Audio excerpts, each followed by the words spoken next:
안녕하세요. 토요미스테리 디바베이입니다. 줄리 로델라스와 알테아 라노는 쌍둥이 자매라고 불릴 만큼 누구보다도 절친한 친구 사이였습니다. 두 사람 모두 필리핀에서 모델 활동을 하고 있었는데요. 사실 먼저 이 일을 시작한 건 알테아였습니다. 그런데 줄리가 집안 사정으로 학업을 포기해야 한다라는 이야기를 듣고는 자신이 하던 프리랜서 모델 일을 소개시켜줬어요. 그 덕에 줄리는 학비를 마련했고 학교를 계속 다닐 수 있었죠. 그러던 어느 날 줄리에게 황금 같은 기회가 찾아오는데요. 그녀의 능력을 알아본 한 연출자에 의해서 예능 프로그램에 캐스팅이 된 거예요. 그렇게 빠르게 얼굴을 알리기 시작했고 대중에게 점점 주목을 받았죠. 그러던 2012년 11월 5일 오랜만에 줄리와 알테아가 만나게 됩니다. 서로 요즘 일은 어떤지 수다도 떨고 같이 밥도 먹고 영화도 보면서 즐거운 시간을 보냈는데요. 그러다가 이제 시간이 늦어서 집으로 돌아가야겠다 하던 중이었어요. 이때 막 자정을 넘긴 시간이었죠. 두 사람은 마카파칼 거리를 따라서 걸어가고 있었습니다. 바로 그때 검은색 차량 한 대가 그들 앞에 멈춰서요. 그러더니 순식간에 남성 두 명이 줄리를 거칠게 차 안으로 끌어당기고는 그대로 달아나 버린 겁니다. 알테아가 정신을 차리고 보니까 납치범들의 차는 이미 저 멀리 사라져 있었고요. 그녀는 너무 당황스러운 마음에 그냥 주저앉고 말았어요. 이때 다행히 순찰 중이던 경찰이 그 모습을 발견합니다. 그리고 그녀를 근처 경찰서로 데려가서 조사를 시작했죠. 알테아는 눈물을 흘리면서 정체를 알 수 없는 남자들이 친구를 납치해갔다고 제발 도와달라고 도움을 요청했죠. 당시 그녀는 너무 충격을 받은 상태였어요. 게다가 사건이 벌어진 건 너무 순식간이었고 또 거리는 어두웠죠. 그래서 범인의 인상착이나 차량 번호를 전혀 기억하지 못합니다. 네, 여러분, 이게 아무리 늦은 시간이라고 하더라도 길 한복판에서 벌어진 일이잖아요. 필리핀 경찰은 이게 심각한 사건이라고 판단했고 즉시 수사에 착수합니다. 우선 사건 현장 인근의 CCTV를 확보하고 목격자 탐문 수색을 시작했어요. 하지만 모두의 바람과 달리 사건은 훨씬 더 끔찍한 방향으로 흘러가게 됩니다. 11월 6일 새벽 5시 30분 줄리가 납치된 곳에서 약 30분 정도 떨어진 퀘손시티의 한 대로변에서 그녀의 시신이 발견되고 말아요. 얼굴과 가슴에 총상을 입은 채 싸늘한 주검으로 누워 있었죠. 심지어 눈도 제대로 감지 못한 상태예요. 현장은 피로 흥건했고 누가 보더라도 참혹한 범행 현장이었습니다. 그런데 마침 그 시간대에 총성을 들었다는 주민이 있었어요. 시신이 발견되기 30분 전, 그러니까 새벽 5시쯤에 총성과 함께 검은색 미쓰비시 차량이 현장을 황급히 떠나는 모습을 목격했다고 진술했습니다. 경찰은 곧장 해당 차량에 주목했죠. 한편 현장을 조사하던 수사관은 한 가지 이상한 점을 발견하는데요. 줄리가 손에 맥도날드 종이 봉투를 꼭 쥐고 있던 겁니다. 그녀는 대체 왜 총에 맞아 사망하는 그 순간까지 이 봉투를 간절히 쥐고 있던 걸까요? 즉시 그 안을 확인해 보는데 거기에는 입에도 대지 않은 치즈버거 하나와 깨끗한 상태의 영수증이 남아 있었습니다. 근데 이 영수증이요, 정말 결정적인 물증이에요. 구매 시간부터 또 장소까지 범인을 추정할 수 있는 실질적인 단서들이 모두 담겨 있거든요. 이 영수증 내역에 따르면 사건 당일인 11월 6일 새벽 2시 33분 마닐라 UN 에비뉴 지점에서 치즈버거 2개를 구매했다고 나와 있습니다. 경찰은 즉시 해당 지점의 CCTV 영상을 확보했죠. 혹시 줄리가 직접 그 음식을 산 건 아닐까 싶었지만 화면 속 인물은 그녀가 아니었습니다. 영상에 등장한 건 낯선 남성이에요. 그는 영수증에 나온 대로 치즈버거 2개를 구매했고 검은색 미쓰비시 차량을 타고 매장을 떠났죠. 이 차는 아까 그 시신이 발견된 장소에서 목격됐던 그 차량과 똑같은 모델이잖아요. 경찰은 당장 그 차량의 소유주를 조회하는데 이게 중년 여성의 명의로 등록되어 있습니다. 그러니까 아직까지는 운전자를 명확히 찾아내지 못한 거죠. 하지만 맥도날드 결제에 사용된 카드 명의를 확인한 경찰은 빠르게 그 남성의 신원을 추려낼 수 있었습니다. 왜냐하면 그 카드의 주인은 차량 명의자인 여성의 아들, 페르난도였거든요.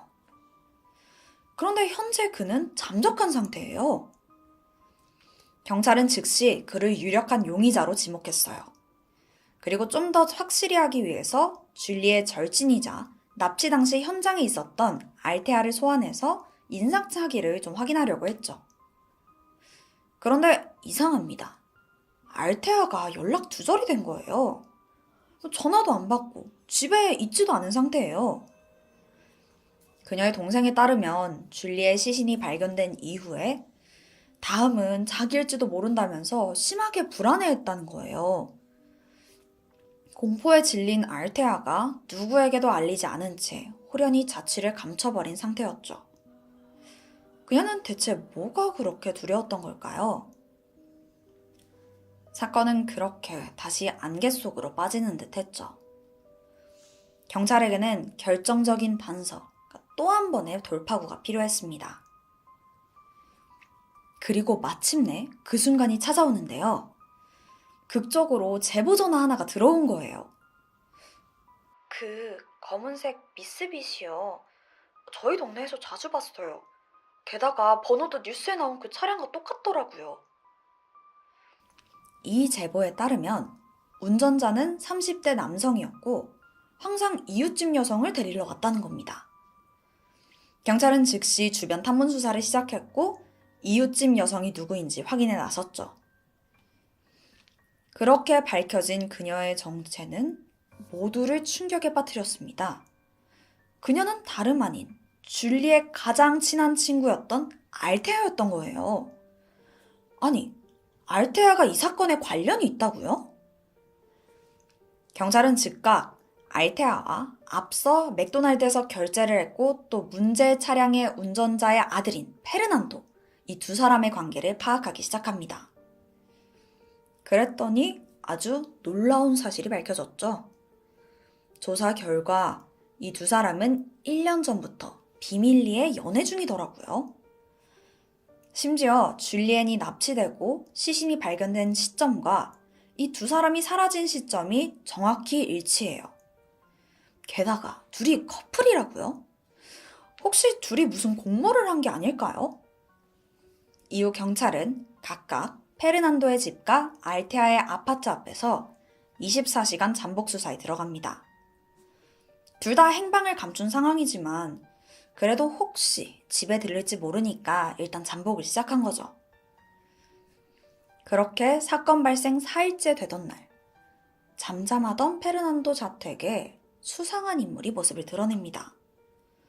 안경을 낀 중년 남성이었는데 처음엔 경찰도 아버지인가 싶었어요. 근데 찬찬히 이 남성을 살펴보니까 저 걸음걸이, 체형, 그리고 결정적으로 손가락의 문신까지? 그건 위장한 페르난도였습니다. 치밀하게 변장했지만 경찰의 눈을 완전히 속일 순 없던 거죠. 경찰은 은밀히 그의 뒤를 쫓기 시작해요. 페르난도는 차를 타고 한 2시간 정도를 달리더니 시골 동네에 도착해서 어떤 집으로 들어갑니다. 그리고 그 안에는 도망 중이던 알테아가 숨어 있었죠. 여기가 바로 두 사람의 은신처 겸 접선 장소였던 거죠. 뒤따라왔던 경찰은 망설임 없이 현장에서 두 사람을 체포했습니다. 그 후 진행된 신문에서 처음엔 두 사람 모두 완강히 범행을 부인했어요. 하지만 알테아에게 줄리의 사진을 보여주면서 너 가장 친한 친구 아니었냐. 줄리가 죽었다. 편히 눈이라도 감게 해줘라 회유를 합니다. 친구의 사진을 한참 말없이 보던 알테아는 결국 눈물을 흘리며 사건에 대해 입을 열게 되죠. 먼저 그동안 아무도 몰랐던 줄리와 알테아, 이 둘 사이에 미묘한 감정들을 알아볼 필요가 있습니다. 겉으로 보기엔 둘도 없는 절친이었던 두 사람은 어느 순간부터 점점 멀어지게 됩니다. 그 계기는 모델 커뮤니티에 퍼진 루머 때문이었는데요. 알테아가 아이 둘을 숨기고 있다라는 이야기였죠. 당시 그녀는 결혼도 하지 않은 23살의 모델이었고, 이런 루머는 치명적인 이미지 타격이죠. 여기에 너무 화가 난 그녀는 분명 이 소문의 근원지가 줄리일 거다 무작정 확신했어요. 그리곤 분노에 휩싸여서 이 사실을 남자친구 페르난도에게 털어놓습니다. 그리고 그 역시 격분했죠. 그녀한테 교훈을 좀 줘야겠네. 그래서 일부러 줄리와 약속을 잡았고 늦은 밤 한적한 일에 데려갔던 거예요. 그리고 그때를 기다리던 페르난도가 줄리를 납치해서 살해한 거죠. 알타의 주장에 따르면 자신은 끝까지 친구를 죽일 생각은 없었고 줄리의 사망 사실조차 나중에 알게 됐다고 합니다. 하지만 그 말 정말 믿을 수 있을까요? 그런데 바로 이때 필리핀 경찰은 충격적인 사실을 하나 더 알게 됩니다. 줄리의 죽음에 가담한 사람이 알테아와 페르난도뿐이 아니었던 거예요. 무려 5명의 추가 공범들이 있었어요. 아니 이건 뭐 거의 집단 살인마들 아니냐고요. 이게 너무 무서워요. 경찰은 곧바로 도주 중인 공범들의 행방을 쫓기 시작했죠. 하지만 그 중에 두 사람, 에프렌과 알도스는 사건 직후 이미 흔적도 없이 사라져버렸어요. 경찰은 남은 용의자들을 추적했고 마침내 그들이 숨어 지내던 안전가옥을 알아냅니다. 그리고 긴장감이 넘치는 대치 상황이 벌어지죠. 그 과정에서 공범 중 한 명이 총격전 끝에 사망하고 말아요. 남은 두 사람은 무사히 체포됐고요. 이들의 정체는 제이말과 젤란으로 밝혀집니다. 체포 직후 신문이 시작되는데 그나마 좀 더 어렸던 제이말이 경찰의 추궁에 더 두려움을 느꼈고 결국 진실이 자백했죠. 그렇게 사건 당일의 충격적인 정황이 하나씩 드러나기 시작합니다. 11월 5일 오후 그들은 이미 장소를 정해두고 근처에 차량을 대기시켜둔 상태였습니다. 줄리는 이 모든 계획을 전혀 모른 채 평소처럼 친구와 식사를 하고 또 영화를 보면서 평범한 하루를 보내고 있었죠. 그런데 그 사이 알테아가 조용히 남자친구 페르난도에게 문자 한 통을 보냅니다. 곧 끝나가. 이게 바로 납치의 신호였죠. 이 문자를 받은 페르난도는 약속된 장소로 이동했고 줄리를 그 자리에서 납치한 겁니다. 그리고 이 시점에서 그녀가 왜 죽임을 당했는지 그 이유가 드러나기 시작하는데요.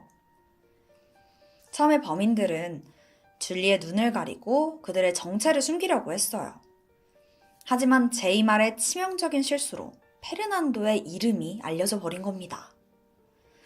그 순간 줄리는 사색이 돼서 제발 살려달라고 그에게 애원했지만 이렇게 신원이 탄로난 순간 그들은 그녀를 살려둘 수 없었어요. 그렇게 한참을 달려서 작은 시골 마을 아피릿에 있는 허름한 집에 도착합니다. 이곳은 나중에 알테아와 페르난도가 체포된 바로 그 장소였죠. 줄리를 그 집 안으로 강제로 끌고 들어갔고 방에 가둬버려요. 페르난도는 제이말에게 절대 방에 들어오지 말라고 단단히 일러두고는 나머지 범인들과 피해자가 감금된 방 안으로 들어갑니다.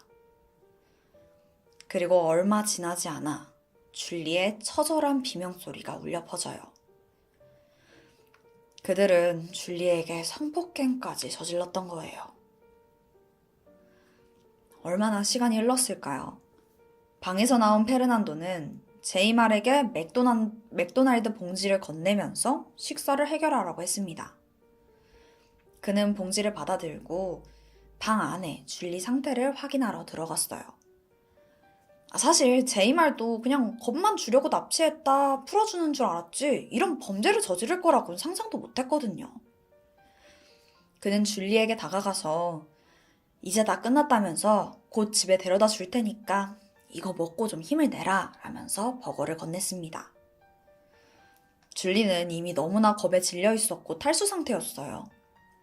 그녀는 작은 희망을 붙들듯 그 맥도날드 봉투를 손에 꼭 쥐고는 집에 돌아가면 그때 먹겠다고 힘없이 대답했죠. 얼마 지나지 않아 페르난도가 다시 방 안으로 들어왔고 줄리를 억지로 끌고 나갔습니다. 제이 말이 마음이 약하다는 걸 알고는 이번엔 그를 그냥 남겨둔 채 나머지 범인들만 이동해요. 이때 줄리는 다시 집에 돌아갈 거라는 희망을 품었을 거예요. 그렇게 새벽 5시 무렵 그들은 퀘손시티 외곽의 한적한 주택가에 도착합니다. 너무 이른 시간이라서 주변은 조용했고 사람 하나 보이지 않았죠. 주변을 잠깐 살피더니 줄리를 가차없이 밖으로 밀어내요. 이어서 날카로운 총성이 울려 퍼졌죠. 그렇게 끝내 줄리는 사망하고 만 겁니다. 체포된 4명의 피의자들은 살인 및 납치 등의 혐의로 재판에 넘겨졌습니다. 하지만 재판은 예상보다 길어졌어요. 증인 보호 문제, 또 도주 중인 공범들, 그리고 필리핀 사법 시스템의 느린 진행까지 이 모든 게 겹쳐져서 무려 12년이나 걸렸습니다. 그 사이 피의자 중 한 명이었던 젤라는 보석금으로 풀려나서 가족들하고 함께 보내고 있었어요. 그러던 중 아침 식사를 하다가 괴한의 총격을 받아 사망하고 맙니다. 누가 왜 그를 노렸는지 여전히 미궁이에요. 줄리 사건과의 직접적인 연관성도 끝내 밝혀지지 못했죠. 그리고 마침내 2024년 12월 오랜 기다림 끝에 최종 재판이 열리게 됩니다. 핵심 쟁점은 바로 알테아의 살인 공모 여부였습니다. 검찰은 직접 방아쇠를 당기지 않았어도 계획에 동참했다면 살인죄로 처벌받아야 한다라고 얘기했어요. 하지만 알테아는 일관되게 그저 자기는 겁을 좀 주고 싶었을 뿐 진짜 죽을 줄은 몰랐다는 입장을 유지했죠. 실제로 그녀는 납치 현장에 있었지만 살해 현장엔 가지 않았어요. 그리고 자기 딴에는 경찰에 직접 이 납치 사실을 알리면서 줄리를 돕기 위해 최선을 다했다. 그러니 나는 무죄다라고 주장합니다. 정말 어이없게도 법원은 그녀의 주장을 받아들였어요. 살인 혐의에 대해서 무죄를 선고한 거예요. 하지만 사건 시작에 있어서는 분명히 책임이 있다며 유괴죄에 대해서는 유죄를 선고하고 유족들에게 약 2,400만 원의 도의적 손해배상을 명령합니다. 그런데 이게 재판이 미뤄지면서 알테아가 12년 넘게 구금된 상태로 지냈거든요. 그래서 이 선고와 즉시 그냥 석방을 해주게 되죠. 반면 납치와 살인을 직접 실행한 페르난도에겐 1급 살인 혐의가 인정되면서 종신형이 내려집니다. 그는 피해자를 납치하고 직접 살해를 지시, 그리고 또 실행한 장본인으로서 그 책임을 지게 됐죠. 근데 이렇게 사건이 마무리되나 싶었는데 사람들을 더욱 충격으로 몰고 간 사실이 하나 더 밝혀집니다. 이 모든 복수극의 시작이 되었던 소문 있죠? 그 알테아가 아이 둘을 몰래 낳았다라는 그 이야기요. 그런데 사실 그거는 단순한 루머가 아니었습니다. 알테아에게는 실제로 2명의 아이가 있었거든요. 물론 이런 사적인 이야기를 소문으로 퍼뜨린 건 분명 잘못입니다. 하지만 그게 죽음의 이유가 될 수 있을까요? 알테아에게 줄리가 정말 소중한 친구였다면 이 사건을 벌이기 전에 한 번쯤은 진심 어린 대화를 해볼 수 있지 않았을까요? 사실 이 사건은 아직 끝나지 않았습니다. 유족들은 알테아가 무죄라는 점에서 분노하며 항소를 했고 여전히 결과를 기다리는 중이에요. 게다가 아직 잡히지 않은 공범들도 남아있고요. 언젠가 모든 진실이 밝혀지고 줄리의 억울한 죽음 앞에 진정한 정의가 실현되길 바랍니다. 오늘 제가 준비한 스토리는 여기까지입니다. 지금까지 토요미스테리 디바메이였습니다. 안녕, 토요미스테리 디바메이야. 오늘 스토리는 여러모로 생각이 많아지는 사건이야. 그래서인지 해결이 되고 나서도 참 씁쓸하고 또 찝찝하더라고. 그럼 오늘의 스토리 지금 바로 시작해볼게. 2002년 9월 9일 오후 2시쯤 관광객으로 북적이는 싱가포르 오차드역에 수상한 가방 하나가 발견돼. 바쁘게 사람들이 지나다니는데 빨간색이랑 파란색이 이렇게 섞인 가방이 역 출구 벽 쪽에 부자연스럽게 기대어져 있더라고. 이걸 의심스럽게 본 한 청소부가 조심스럽게 그걸 열어보는데 그 안에 있는 건 여성의 시신이었어. 근데 실제로 보니까 이게 시신의 일부만 있는 것 같더라고. 머리와 팔, 다리만 잘린 채 들어있었어. 그리고 모두 신문지에 쌓인 상태야. 게다가 팔에는 누군가에게 물린 듯 강한 입자국까지 남아있더라고. 그럼 몸통은? 나머지 부분은 어디로 간 걸까? 이게 불행인지 다행인지 금방 발견돼. 다음 날 맥리치 저수지 근처를 산책하던 인근 주민이 풀숲 사이에 버려진 검은색 캐리어를 발견했는데 이게 왠지 모르게 소름 끼치는 기분이 드는 거지. 그래서 열어볼 생각도 안 하고 곧장 경찰에 신고했다는 거야. 그리고 그 안에 있던 건 여성의 몸통이었어. 신원은 빠르게 밝혀져. 이름은 제인 푸에블라. 당시 26살로 필리핀에서 싱가포르로 이민을 와서 가정부로 일하고 있었어. 시신으로 발견되기 하루 전 출근하지 않는 게 이상하다면서 고용인이 이미 실종 신고를 해둔 상태였지. 사인도 금방 밝혀지는데 목졸림에 의한 질식사로 판명돼. 시신을 유기해둔 상태가 너무 잔인했잖아. 경찰조차도 그 광경을 보고 충격받을 정도였어. 그래서 더더욱 수사는 빠르게 시작돼. 시신은 신문지로 2겹 감싸져 있었는데 펼쳐보니까 비닐로도 1겹 더 감싸져 있더라고. 그러니까 안에 비닐로 감싸져 있고 겉에 신문지로 총 2번 쌓여있던 거지.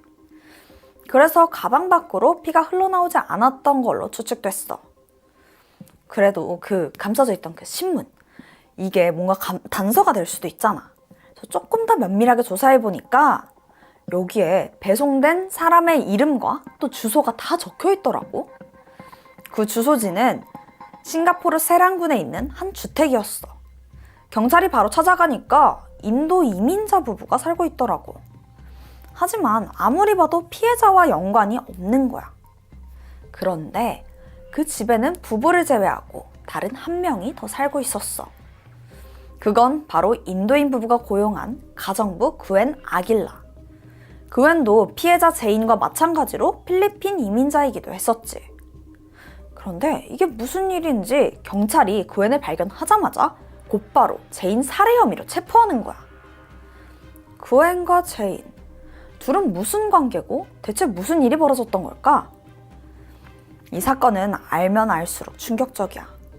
풀스토리 다 이해하려면 우선 구엔과 제인의 관계에 대해서 알아야 돼.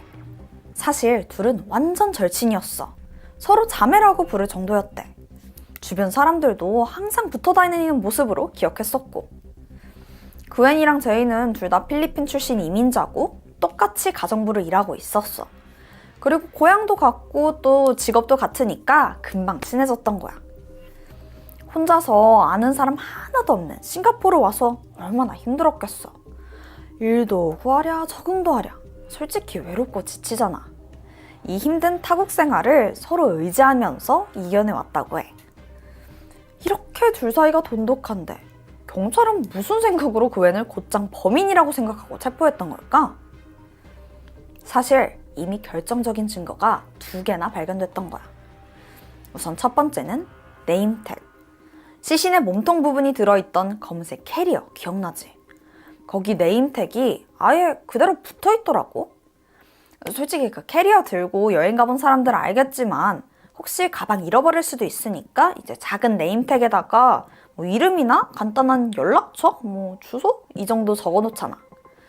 근데 이 네임택이 그대로 달린 채로 시신이랑 버려져 있던 거지. 아니 근데 이거 좀 너무 모자란 거 아니야? 아니면 뭐 좀 너무 급했다거나. 뭐 어쨌든 증거는 이것뿐만이 아니야. 두 번째는 바로 흉기였어. 제인의 피와 그웬의 지문이 묻은 식칼이 여기서 발견된 그 짐가방 안에 들어있던 거야. 그 칼은 무려 18cm나 됐었었고. 아니, 자기 뭐 주소며 연락처, 이름, 흉기 이렇게 다 남겨두는 범인이 어딨냐? 그래도 증거를 많이 남겨준 덕분에 경찰이 빠르게 잡을 수 있었으니까 그나마 이걸 다행이라고 해야 될까? 뭐 어쨌든 그 애는 주인집 부부에서 아예 먹고 자고 하고 있었거든. 그래서 집주인에게 허락받고 그녀의 방을 수색하기 시작해. 경찰은 들어가자마자 수상한 걸 발견하는데 그게 방 벽지 일부분이 덧댄 것처럼 좀 어색하게 붙어있더라고. 당장 그 벽지를 제거해보니까 그 안에는 핏자국이 남아있었어. 앞에 네임택부터 흉기의 지문, 그리고 방에서 발견된 혈흔까지. 이 모든 증거를 토대로 그웬을 몰아붙였지만 자기는 제인을 죽이지 않았다면서 절대 아니래. 방에 있는 그 핏자국은 그냥 자기 손이 다쳐서 튄 거고, 그 핏자국 튄 거 보면 주인 부부가 뭐라고 할 것 같아서 급한 대로 살짝 벽지 덧대둔 거다라는 거야. 그리고 나머지 증거는 자기도 모르겠대. 그냥 자기 캐리어 누가 훔쳐간 것 같다 막 이렇게 말도 안 되는 이유만 늘어놓더라고. 근데 방을 수색할수록 증거는 끊임없이 나와. 제인의 시신을 감싸고 있었던 비닐, 그리고 갈기갈기 찢어진 채 버려진 제인의 노동 허가증, 심지어 아파트 입구에 찍힌 CCTV 영상까지. CCTV에는 제인과 그웬이 함께 들어오는 모습이 찍혔지만 그 뒤로 그 어느 곳에서도 제인의 모습이 발견되지 않는 거야. 나가는 모습조차 찍히지 않았던 거지. 마지막으로 아까 말한 그 입자국 기억나? 팔에 누가 세게 문 것 같은 흔적이 있었다고 했잖아. 그래서 치과 기록을 확인해 보니까 그 자국은 그웬 거랑 일치했었지. 자, 이렇게 증거가 계속해서 나오니까 그웬은 범행 사실을 인정할 수밖에 없었어. 시신이 발견된 지 단 12시간 만에 살인 혐의로 기소되게 돼. 근데 둘이 완전 자매 같은 사이라고 그랬잖아. 대체 왜 자매 같던 절친 제인을 그렇게 살해하고 그것도 모자라서 시신까지 처참하게 훼손한 걸까? 둘이 처음 알게 된 건 사건이 발생하기 4년 전인 2001년 무렵이었어. 그웬은 일자리를 구하기 위해서 싱가포르로 막 도착한 상태였다고 해. 모든 게 어렵고 혼란스러울 때 도움을 준 사람이 바로 제인이었던 거야. 그때부터 둘은 자주 만나서 하소연도 하고 같이 놀러 다니기도 하면서 4년 내내 꼭 붙어 다녔다고 해. 그러던 2005년 초, 제인이 그웬에게 한 가지 부탁을 하게 된 거야. 그웬, 나 혹시 200만 원만 빌려줄 수 있어? 물론 이제 막 타지 생활 적응한 그웬한테 이게 너무나 큰 돈이었지만 거의 가족이나 다름없었던 친구의 부탁을 꼭 들어주고 싶었던 거지. 근데 지금 수중에 있는 돈이 100만 원 정도였거든? 그래서 이게 고민을 하다가 다른 친구한테 나머지 100만 원을 빌려서 제인에게 200만 원을 빌려주게 돼. 근데 여기서 문제가 생기는데 그 다른 친구한테 빌렸던 100만 원. 이게 알고 보니까 대부업체를 통해서 돈을 빌리고 그걸 그웬한테 준 거야. 그러니까 그웬이 돈을 갚아야 할 사람은 그 친구가 아니라 대부업체가 돼버린 거지. 문제는 이게 사채나 다름없었으니까 이자가 어마어마했던 거야. 1년에 20%가 넘었고 조금이라도 늦게 내면 막 돈 갚으라고 협박하고 막 그랬었대. 사실 그 애는 좀 억울한 상황이지. 솔직히 자기가 대부업체 가서 빌린 것도 아니고 친구 도와주려다 그렇게 된 거니까 그냥 순식간에 빚쟁이가 돼버린 거잖아. 이런 상황에서 의지할 사람은 제인뿐이었어. 그래서 언제쯤 돈 갚을 수 있냐 이렇게 물어보는데 제인은 아유 곧 갚을게 이러면서 둘러대기만 하는 거야. 애초에 갚으려고 하는 노력도 하지 않더라고. 그렇게 몇 달이나 지나게 돼. 제인은 여전히 돈을 갚지 않았고 대부업체의 횡포는 점점 더 심해졌지. 이제 일하는 곳까지 찾아올 지경이야. 그 애는 점점 정신적으로 지쳐가기 시작했어. 스트레스도 극에 달았고. 2005년 9월 7일 참다 못한 그애는 제인에게 이야기 좀 하자면서 자기 집으로 부르게 돼. 사실 제인이 애지중지하는 카메라랑 캠코더가 있었거든? 그러니까 지금 자기가 급하니까 그걸 팔아서라도 일단은 내 돈 좀 갚아라 라고 했지? 근데 제인이 도리어 화를 내더라고. 아니, 나는 지금 노력해서 돈 모으고 너 갚으려고 하고 있는데 왜 자꾸 독촉하냐 이거야. 둘의 의견은 정리가 되질 않고 계속 충돌하다가 결국 말다툼이 시작됐어. 처음엔 점점 언성만 높아졌지. 그런데 어느 순간 그게 몸싸움으로 번진 거야. 머리채 잡고 막 때리고 밀치고 그웬이 제인의 팔을 세게 물기도 했어. 이 싸움은 점점 더 격해졌고 결국 둘은 중심을 잃고 바닥에 넘어지게 돼. 그 정신없는 와중에 그웬의 눈에 쿠션이 들어오게 돼. 그녀는 망설이지 않았고 그 쿠션을 제인의 얼굴에 대고 꾹 눌렀어. 버둥대던 제인은 이내 힘이 빠졌고 결국 정신을 잃고 말아. 그애는 다시 확인이라도 하듯 제인 위에 다시 올라타서 온 몸으로 목을 졸라 살해했지. 후에 밝혀진 바로는 제인이 살아서 경찰에 바로 신고하면 싱가포르에서 추방될까봐 그냥 아예 죽여야겠다고 생각했다고 해. 자, 이제 그애는 시신을 처리해야 됐어. 일단 이 집이 자기 고영준의 집이잖아. 집주인 부부가 알면 절대 안 됐지. 그래서 일단 자기 캐리어에 시신을 숨기고 이틀 동안 방에서 함께 생활하게 돼. 그렇게 기회를 살피다가 마침내 9월 9일 부부가 둘 다 외출을 한 거야. 이 틈을 노려서 시신을 처리하기로 결심해. 아침에 나가서 근처 쇼핑센터에서 도끼, 중식도, 그리고 쓰레기 봉투, 마지막으로 장갑까지 샀고 제인의 피가 묻은 침대 시트를 바꾸기 위해서 새로운 침구류도 구매했어. 그리고 마지막으로 아파트 벽지와 똑같은 초록색 벽지도 구해왔지. 이 모든 준비가 끝나고 집으로 돌아왔어. 그 시간은 오전 9시 반. 그때부터 제인의 시신을 해체하기 시작해. 머리와 팔, 다리를 비닐봉지에 각각 담고 피가 새지 않도록 신문지로 한 번 더 감싼 뒤 짐가방에 넣게 돼. 나머지 부위도 똑같은 방식으로 처리해서 캐리어에 담아둔 거야. 이렇게 6일을 위한 준비는 끝났지. 이제는 사건 현장 청소를 시작해. 바닥에 묻은 핏자국들을 깨끗이 닦아냈고 잘 지워지지 않는 벽은 새로 사온 벽지로 다시 도배하기도 해. 청소가 끝나자 이제는 정오쯤이었어. 그 애는 바로 머리가 든 짐가방을 챙겨서 택시를 타고 오차드역에 도착해. 그리고 여기에 첫 번째 가방을 유기한 거야. 그리고 집으로 돌아와서 이번엔 캐리어를 들고 다시 택시를 탔어. 이때 시간이 1시 반. 인적이 드문 저수지 풀숲에 캐리어를 버리고는 집으로 돌아갔던 거야.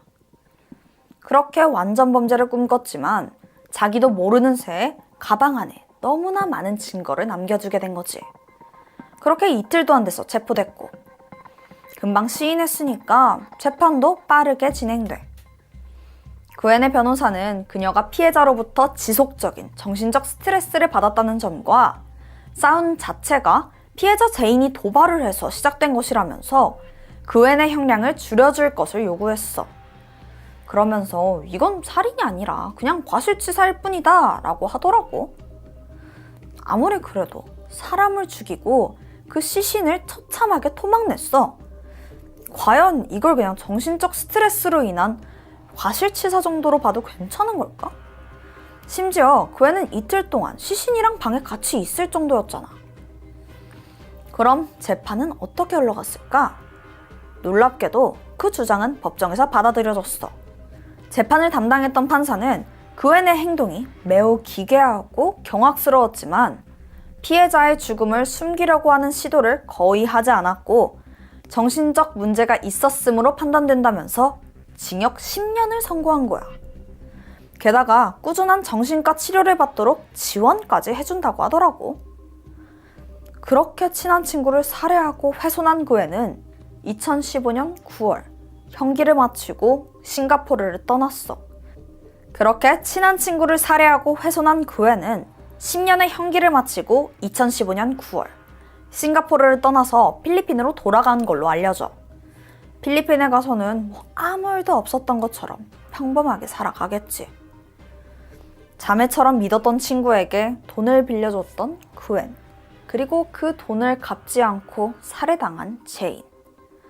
과연 그웬을 살인마로 만든 게 제인이었을까? 아니면 자기 자신이었을까? 물론 어느 관점에 보느냐에 따라서 해석이 달라질 수 있겠지만 나는 어떤 상황이든 간에 살인이 절대 정당화될 수 없다고 생각해. 이건 그냥 범죄일 뿐이니까. 오늘의 사건 해결됐는데도 찝찝함이 남는 것 같아. 내가 준비한 스토리는 여기까지야. 지금까지 토요미스테리 디바 메이. 그럼 우린 다음 영상에서 만나.